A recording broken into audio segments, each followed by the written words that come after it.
بارک وسلم صلو علیہ صلاۃ وسلام علیک یا رسول اللہ صلی اللہ تعالی علیہ وآلہ وسلم۔ شہادت آخری منزل ہے انسانی سعادت کی، وہ خوش قسمت ہے مل جائے جنہیں دولت شہادت کی۔ شہادت پا کے ہستی زندہ جاوید ہوتی ہے، یہ رنگی شام صبح عید کی تمہید ہوتی ہے۔ برادران اسلام، دنیا کے لحاظ سے انسان کے مختلف درجے ہیں۔ کوئی چوکیدار ہے تو کوئی کانسٹیبل ہے، کوئی سب انسپکٹر ہے تو کوئی ایس پی، یہاں تک کہ کوئی وزیر اعظم ہے تو کوئی صدر جمہوریہ۔ بعض انتہائی ذلت و پستی میں ہیں، جیسے کوڑھی وغیرہ، کہ ان کے گھر والے بھی ان سے نفرت اور گھن کرتے ہیں۔ اسی طرح اسلامی اعتبار سے بھی انسانوں کی دو قسمیں ہیں، ایک مسلم، دوسرے کافر۔ کافروں میں بھی مختلف درجے ہیں، ان میں مرتد سب سے بدتر کافر ہے، اسے جینے کا بھی حق نہیں ہے۔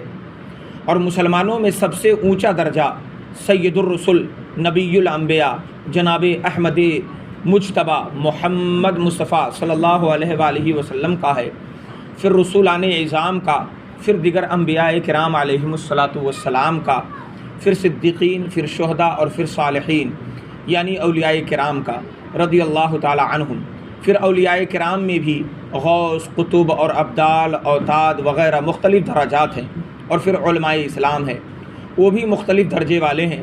پھر مومن متقی ہیں، پھر فاسق، اور مسلمانوں میں سب سے کم درجہ گمراہ و بد مذہب کا ہے، جس کی بد مذہبی حد کفر کو نہیں پہنچتی، تو اس کا درجہ سب سے کم کا ہے۔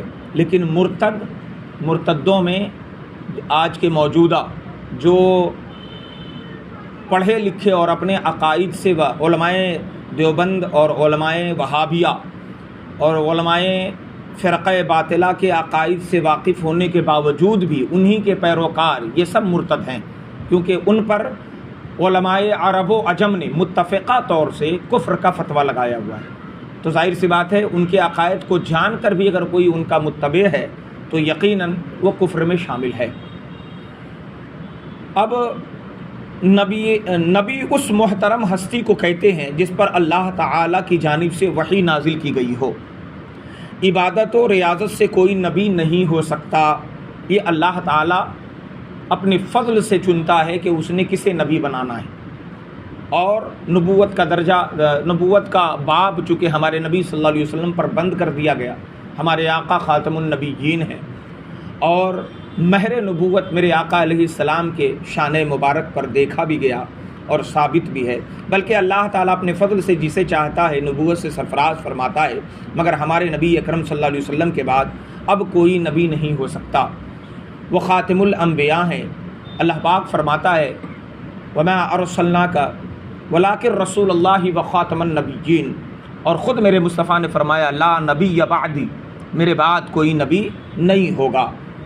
اور صدیق یا ولی بننا بھی بڑا مشکل کام ہے، شہید بننا آسان بھی ہے اور مشکل بھی ہے۔ مشکل تو اس لحاظ سے ہے کہ انسان کو اپنی جان بہت زیادہ پیاری ہوتی ہے، اور آسان اس اعتبار سے ہے کہ تھوڑی ہی دیر میں درجہ شہادت حاصل ہو جاتا ہے، یعنی شہید ایک ہی جست میں زمین کی پستی سے آسمان کی بلندی پر پہنچ جاتا ہے۔ چنانچہ مجھے ایک مشہور واقعہ جو یاد آتا ہے، اور وہ واقعہ حضرت علامہ مفتی جلال الدین احمد امجدی علیہ الرحمہ نے بھی یہ نقل فرمایا ہے، جو آج کا بٹوارہ ہونے کے بعد جو آج کا پاکستان ہے، اور اس کا ایک شہر ہے کراچی، وہیں کے رہنے والے عبد القیوم تھے۔ عبد القیوم کا واقعہ بڑا مشہور ہے، سن 1934 کا واقعہ ہے۔ عبد القیوم کا واقعہ بڑا مشہور ہے، جو وکٹوریا گاڑی چلاتا تھا، جو کوچوانی کر کے اپنے اور اپنے گھر والوں کی روزی حاصل کرتا تھا۔ اس کی رات جھونپڑے میں بسر ہوتی تھی اور دن وکٹوریا چلانے میں۔ گھوڑے کی لگام پکڑے پکڑے اس کی ہتھیلیوں کا چمڑا موٹا اور کھردرا ہو گیا تھا۔ پورے شہر کراچی میں جہاں وہ رہتا تھا کوئی اس کا ہمدرد و غمگسار نہیں تھا، اگر کوئی اس کا دوست اور شناسا تھا تو اس کا پیارا گھوڑا موتی تھا۔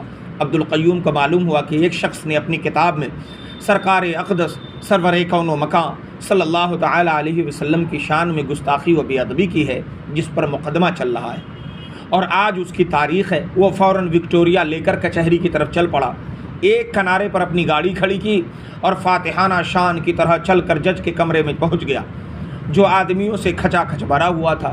2 انگریز جج ابھی قانونی دفعات کا چہرہ دیکھنے میں لگے ہوئے تھے کہ اس نے مجرم کو اس طرح چاقو مارا جو اس کی گردن میں اترتا چلا گیا۔ لاش تڑپ کر ٹھنڈی ہو گئی اور عبدالقیوم نے بغیر کسی مزاحمت کے اپنے آپ کو پولیس کے حوالے کر دیا۔ وہ شعر یاد آ گیا، قسم کھائی ہے مریں گے یا ماریں گے ناری کو، سنا ہے گالیاں دیتا ہے وہ محبوب باری کو۔ عبدالقیوم جو اپنے ہی شہر میں اجنبی تھا اور کوئی اسے جانتا پہچانتا نہ تھا، تھوڑی ہی دیر میں صرف کراچی نہیں بلکہ پورا ہندوستان اسے جان گیا اور سارے مسلمانوں کی محبتوں کا مرکز بن گیا۔ اسے ضمانت پر چھڑایا گیا اور مقدمہ شروع ہوا۔ وقت کے ماہر قانون دانوں، بڑے بڑے وکیلوں اور بین الاقوامی شہرت رکھنے والے بیرسٹروں نے عبدالقیوم کے مقدمہ کی پیروی کرنی چاہی اور اس سے کہا کہ بس اپنا بیان ذرا بدل دو، ہم تمہیں بچا لیں گے۔ کہنے والوں نے بہت کہا، منت سماجت کرنے والوں نے بہت منت سماجت کی، مگر عبدالقیوم کے پاس ہر شخص کے لیے صرف ایک ہی جواب تھا، میں نے جان بوجھ کر مرتبہ شہادت خریدا ہے، آپ اس نعمت سے مجھ کو محروم کرنے کی کوشش نہ کریں، میں اقبال بیان بدل کر اپنی عاقبت نہیں خراب کروں گا۔ عبدالقیوم کی رہائی کے لیے مسجدوں میں دعائیں کی گئی، عورتوں نے منتیں مانی اور بوڑھوں کے لرزتے ہاتھ، نوجوانوں کے دل اور بچوں کی اداسیوں نے مالک حقیقی سے اس کی زندگی کی بھیک مانگی، مگر عبدالقیوم ہی کی تمنا پوری ہوئی۔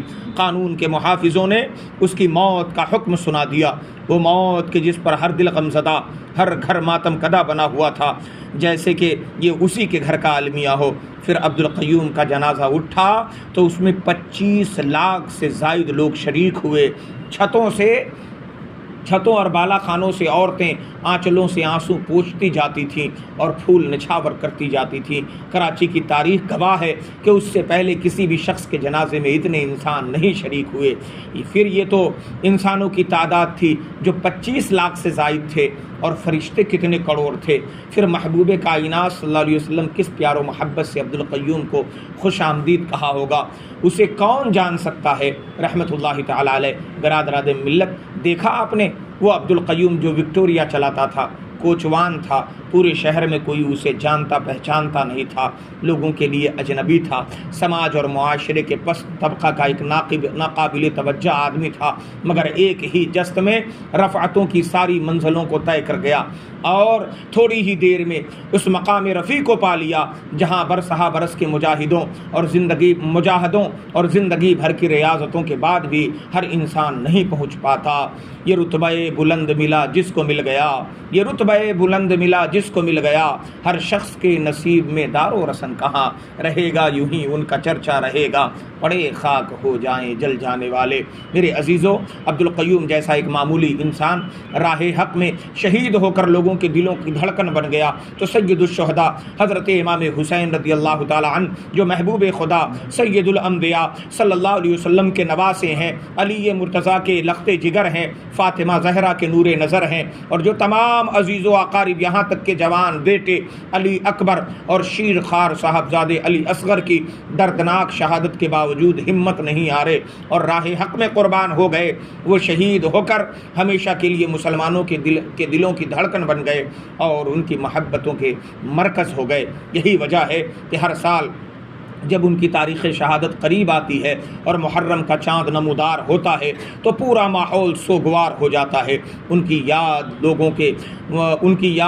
لوگوں کے دلوں کو تڑپا دیتی ہے، جگہ جگہ ان کے ذکر کی مجلسیں قائم ہوتی ہے، کھانے کھلائے جاتے ہیں، کھچڑے پکائے جاتے ہیں، سبیلیں لگائی جاتی ہیں اور طرح طرح سے ان کی بارگاہ میں نظر و نیاز پیش کی جاتی ہے، اور انشاءاللہ یہ سلسلہ قیامت تک ایسے ہی جاری رہے گا۔ یزیدیوں کی ہزار مخالفت کے باوجود کبھی نہیں مٹے گا، رہے گا یوں ہی ان کا چرچا رہے گا، پڑے خاک ہو جائیں جل جانے والے۔ صلو علی الحبیب صلی اللہ تعالی علی محمد صلی اللہ علیہ وسلم، صلاۃ و سلام پڑھ لیجیے۔